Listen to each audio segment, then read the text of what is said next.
Dude, that is crazy. Yeah, I know. You see that little piece of rock we got out of there? Yeah. All that. This is insane. That's tough rock. Dude, you ain't gonna be able to get through that. Nah, it's hammer time.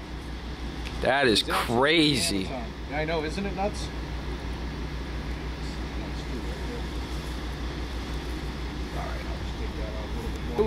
Especially when you're doing a repair. You don't know what the guy did before you. This system was just installed 2 years ago. Wow. And already it has to be replaced, and it's because somebody didn't break out the rock. That's it. Plain and simple. That's now, as you can see, now we've got some water in the system. I should have taken this picture before I threw a little bit of the sand in here. But as you can see, now we have water coming up through the bottom.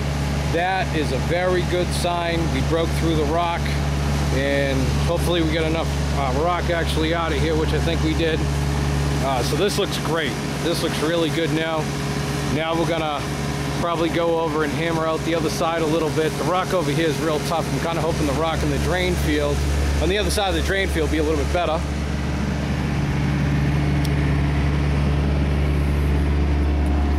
Since we've been hammering it out, it's been coming out in small pieces. Here's one piece right here. See how solid that is. Not a piece of clay by any means. Of course, it's been a little tough here. So we're using such a little small hammer, we couldn't get anything bigger. So, back to having to hammer out. Well, we're gonna finish hammering out the rock and get some more sand put in here, and hopefully maybe get our job done today.